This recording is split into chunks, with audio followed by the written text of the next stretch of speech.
Hello दोस्तों, स्वागत है आप सभी का इस कहानी 369 में। तो चलिए कहानी शुरू करते हैं। हम हर माँ की तरह हमारी माँ को भी हमारी शादी करने की बहुत जल्दी थी, इसलिए जन्म होने के बाद से ही थोड़ा थोड़ा करके मेरी माँ ने मेरे लिए दहेज बनाना शुरू कर दिया था। लेकिन यह तो सब नसीबों की बात है, कब किसकी शादी हो, जल्दी हो या लेट में। मम्मी हमेशा हमें कहती कि अपने अच्छे नसीबों के लिए ऊपर वाले से प्रार्थना किया करो। नाम प्रेरणा है और हम दो बहनें हैं। मैं अपनी दीदी से 2 साल छोटी हूँ, मगर हम दोनों बहनों की शादी एक साथ ही हुई। मेरे लिए अच्छा रिश्ता आया तो मम्मी पापा ने हाँ कर दी और कहा कि हम दोनों बेटियों की शादी एक साथ करेंगे। क्योंकि हम इतने अमीर नहीं थे, इसलिए मम्मी पापा ने सोचा कि हम दोनों बेटियों की शादी साथ करेंगे ताकि डबल खर्चे से बचा सकें। फिर उस ऊपर वाले ने हमारे माँ बाप की दुआएं सुन ली और मेरी दीदी के लिए भी एक अच्छा रिश्ता आ गया। इन रिश्ते वाले को देखकर तो हम सब हैरान ही रह गए, क्योंकि मेरे ससुराल वाले इतने अमीर नहीं थे। मेरा होने वाला पति एक ऑफिस में छोटी सी जॉब करता था। उसकी सैलरी इतनी ज़्यादा नहीं थी, लेकिन दीदी के ससुराल वाले बहुत अमीर थे और उसका होने वाला पति अपना कारोबार करता था। उसके पास गाड़ी और बहुत प्यारा सा घर था। सबने कहा कि दीदी को उसके सब्र का फल मिला था, क्योंकि जब दीदी के लिए रिश्ते नहीं आ रहे थे तब उसने मम्मी पापा से कह दिया कि आप लोग प्रेरणा की शादी कर दें, मेरी वजह से उसकी शादी न रोकें। खैर, यह उसका नसीब था कि उसे इतना अच्छा घर मिलने वाला था। इस तरह 2 महीने बाद ही हम दोनों की शादी हो गई। मैं अपने ससुराल आ गई और यूं हम दोनों बहनें एक दूसरे से दूर हो गईं। मगर 1 हफ्ते बाद ही जब मैं मायके गई तो दीदी भी अपनी बड़ी सी गाड़ी में बैठकर मायके आ गई और मैंने देखा कि वह बहुत खुश थी। खुश तो मैं भी बहुत थी, क्योंकि मेरा पति बहुत अच्छा था और ससुराल वाले भी। अभी तक तो बहुत मोहब्बत से बातें कर रहे थे सब मेरे साथ। इस तरह हमारे माँ बाप को भी हमें खुश देखकर बहुत सुकून मिला, क्योंकि माँ बाप के लिए इससे बढ़कर कोई खुशी की बात नहीं होती कि उनकी बेटी अपने ससुराल में खुशी से रह रही है। और हम दोनों ने वहाँ पूरा 1 हफ्ता अपने घर वालों के साथ गुजारा। जिस दिन हम दोनों को ससुराल वापस जाना था, उस दिन इत्तेफाक से बारिश हो गई। दीदी का पति तो उसे गाड़ी में आकर ले गया, मगर मेरे पति ने कॉल किया कि वह मुझे लेने आज नहीं आएगा, क्योंकि बाहर बहुत बारिश थी और उसके पास बाइक थी, इसलिए वह नहीं चाहता था कि मैं भीग जाऊं। इसलिए वह मुझे लेने के लिए अगले दिन आए और उस दिन बारिश नहीं थी। मैंने सोचा कि काश कि मेरे पति के पास भी गाड़ी होती, लेकिन फिर मैंने ऊपर वाले को धन्यवाद किया, क्योंकि उसने मुझे भी बहुत सी चीज़ें दी थी। यूँ मैं ससुराल आ गई और शादी के वह सुनहरे दिन पर लगाकर उड़ गए और अब जिम्मेदारी वाले दिन आ गए थे। फिर हम दोनों बहनें कभी एक साथ मायके नहीं जा पाए, क्योंकि कभी वह बिजी होती थी तो और कभी मुझे ससुराल से मायके जाने की इजाज़त नहीं मिलती थी। और हम दोनों फ़ोन पर एक दूसरे से बातें करती रहती थी और हम दोनों बहनें एक दूसरे का हाल अच्छे से जानते थे। हमारी शादी को 1 महीना हुआ तो मैंने तो सबको खुशखबरी सुना दी, मगर दीदी पीछे रह गई। 1 हफ्ते बाद की फिर दीदी भी प्रेग्नेंट हो गई और हम सब ने ऊपर वाले का धन्यवाद किया। इस बीच हम दोनों एक दूसरे को अपनी तबीयत के बारे में बताती रहती थी। उस बीच हम दोनों की तबीयत खराब थी, मगर उसका पति पैसे वाला था, इसलिए उसके लिए यह समय ज़्यादा मुश्किल नहीं रहा, इसलिए क्योंकि वह अपना चेकअप करवाती रही। मगर मैं पैसों की तंगी की वजह से डॉक्टर के पास नहीं जा पाई, मगर उसके बावजूद ऊपर वाले ने मुझ पर बहुत रहम किया और फिर 9 महीने बाद मेरा बेटा पैदा हुआ और अपने बेटे को गोद में लेते ही मैं अपने सारे दर्द भूल गई और फिर हम सब इंतज़ार करने लगे कि कब दीदी की डिलीवरी होगी, क्योंकि उन दिनों वह वह भी अस्पताल में थी। खैर, 1 हफ्ते बाद ही दीदी ने एक बेटी को जन्म दिया और हम सब बहुत खुश हुए क्योंकि उसके घर में दौलत की कमी नहीं थी। वहाँ बेटी की परवरिश अच्छे तरीके से हो जाती। गरीब बेचारे के यहाँ बेटी पैदा हो जाए तो उसे दहेज की फिक्र हो जाती है। जब मेरा बेटा 1 महीने का हुआ तो मैं उसके घर उसकी बेटी को देखने चली गई। मैंने देखा कि उसके ससुराल वाले बहुत खुश नजर आ रहे थे।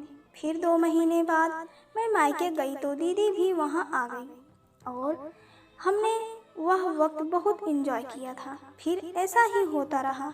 2 साल बाद मैं फिर प्रेग्नेंट हुई और मैंने फिर से एक बेटे को जन्म दिया।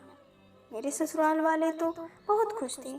फिर उन्हीं दिनों मुझे पता चला कि दीदी भी फिर से प्रेग्नेंट है। 3 साल कब गुजर गए पता ही नहीं चला। मैंने ऊपर वाले से प्रार्थना की कि इस बार वह भी एक बेटे की माँ बन जाए क्योंकि यह खुशी अलग ही होती है। मगर इस बार भी दीदी ने एक बेटी को जन्म दिया।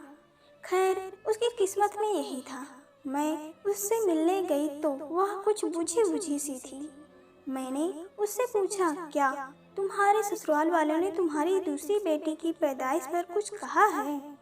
यह सुनकर वह कहने लगी कि नहीं बहन, उन्होंने तो ऐसा कुछ नहीं कहा। मैं तो खुद ही यह सोचकर उदास हो रही हूँ कि कहीं वह कुछ कह ना दे। मगर अभी तक उन्होंने ऐसा कुछ नहीं कहा। यह सुनकर मैं उससे कहने लगी, जब तुम्हारे ससुराल वाले कुछ नहीं कह रहे तो तुम भी फिक्र मत करो, देखना जल्द तुम भी एक बेटे की माँ बनोगी। यह सुनकर वह मुस्कुराने लगी। फिर इसी तरह वक्त गुजरता गया और हमारी शादी को 5 साल हो गए। उन 5 सालों में उसने 2 बेटियों को जन्म दिया, जबकि मेरे 2 बेटे हो गए। दूसरी बेटी के बाद वो बिल्कुल मायूस हो गई थी। दीदी की दूसरी बेटी 2 साल की हो चुकी थी, जबकि मेरा बेटा 2 साल से ऊपर हो गया था। एक दिन मैं मम्मी के घर गई तो दीदी भी वहाँ आ गई। यूं ही बातों बातों में उसने मुझे बताया कि दूसरी बेटी के पैदा होने के बाद उसके पति और ससुराल वालों का रवैया कुछ बदल सा गया। मैंने देखा कि दीदी भी बुझी बुझी सी थी। मैं उसकी हालत समझ सकती थी क्योंकि ससुराल वाले कितने ही अमीर और पढ़े लिखे क्यों ना हों, बेटों की चाह जरूर रखते हैं। इसलिए मैंने उसे तसल्ली देने की कोशिश की तो वह मेरे कुछ कहने से पहले ही मुझसे कहने लगी, देखो प्रेरणा, मैं कब से तुम्हें एक बात कहना चाह रही थी। तुम मेरी बहन हो इसलिए मेरे दर्द को समझ सकती हो।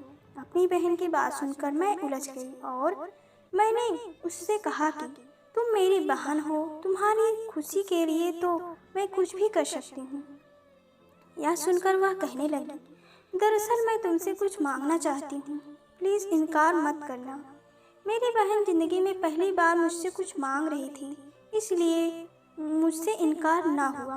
मैंने उसे झट कह दिया कि तुम मेरी बहन हो, तुम मुझसे जो मांगने वाली हो वह मैं तुम्हारे मांगने से पहले ही दे रही हूँ। यह सुनकर दीदी कहने लगी, अगर हम दोनों अब की बार फिर प्रेग्नेंट हो गए और अगर तुम्हारा बेटा पैदा हुआ तो वह तुम मुझे दे देना, और अगर मेरी तीसरी बेटी पैदा हुई तो मेरी बेटी तुम ले लेना। यह सुनकर मैं हैरान रह गई क्योंकि यह इतना आसान काम नहीं था। बेटी हो या बेटा, उसे किसी दूसरे के हवाले करना आसान नहीं होता। मगर मैं जानती थी कि मेरी बहन बहुत मायूस हो चुकी है और यह सब वह जज्बात में कह रही थी, इसलिए मैंने उससे वादा कर लिया। मगर मैं जानती थी कि यह इतना आसान काम नहीं था।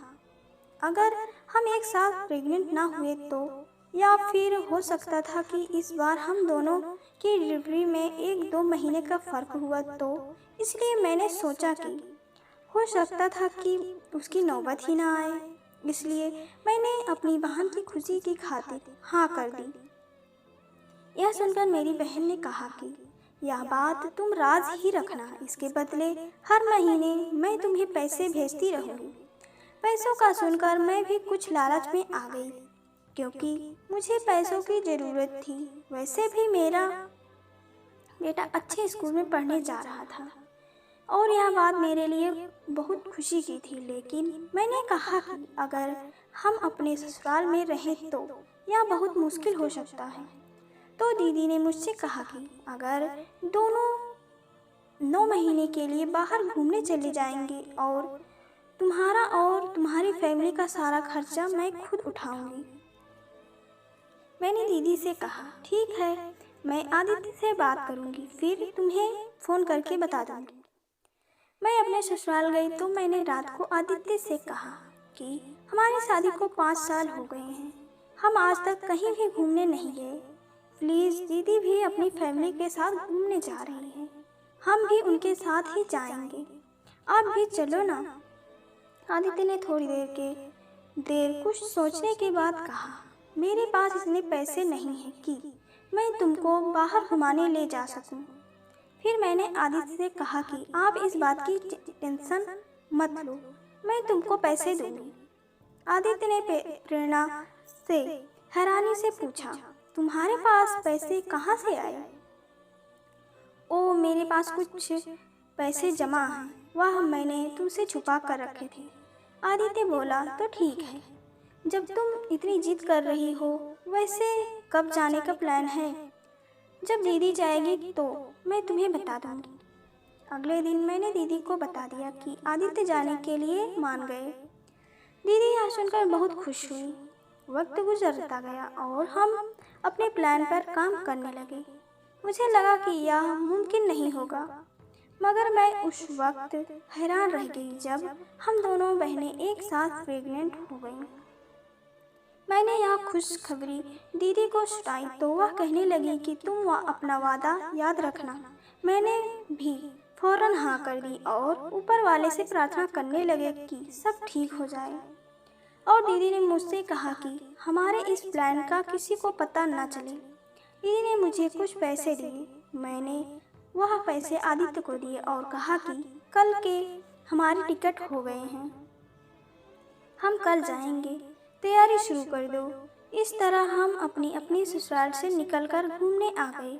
ससुराल वालों की तरफ से तो मैं बेफिक्र थी, क्योंकि 2 बेटों के बाद अगर बेटी हुई तो उन्हें कोई फर्क नहीं पड़ेगा।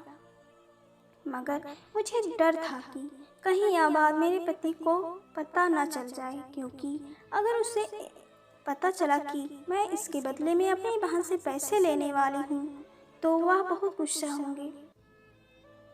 इस बार मेरी बहन की ही इस बच्चे का खर्चा उठा रही थी, इसलिए उसकी और मेरी डॉक्टर एक ही थी और उसने हमें खुशखबरी सुना दी थी कि हमारी डिलीवरी का दिन भी एक ही था।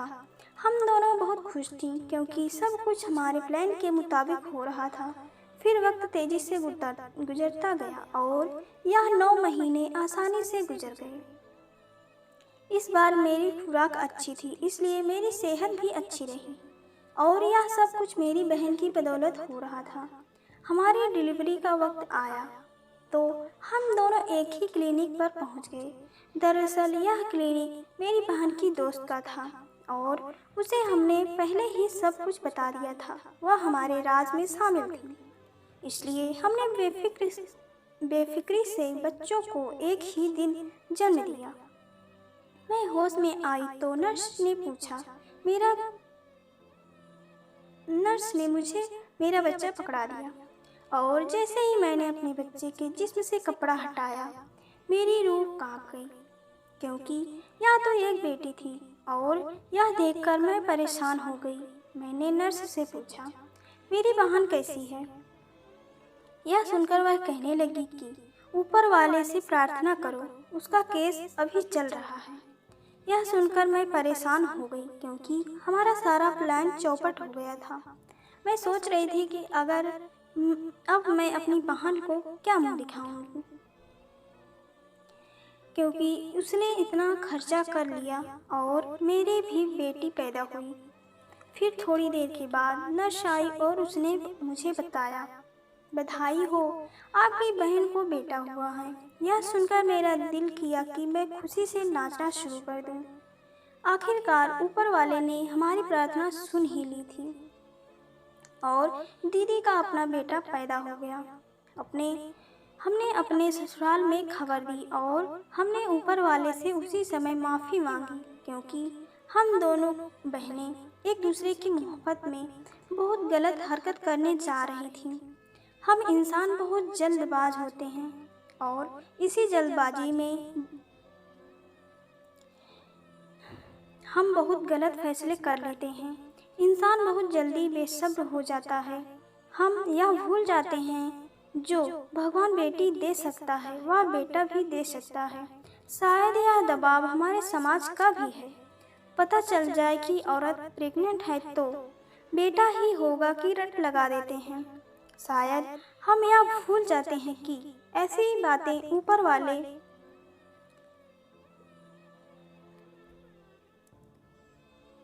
को बिल्कुल भी पसंद नहीं है। हमें जो भगवान ने दिया है उसी में खुश रहना चाहिए। और मेरे प्यारे दोस्तों, कहानी यहीं तक। आप सभी को कहानी कैसी लगी हमें कमेंट करके ज़रूर बताएं। अगर पसंद आए तो लाइक, शेयर और चैनल को सब्सक्राइब करें। और पूरी कहानी सुनने के लिए आप सभी का दिल से धन्यवाद।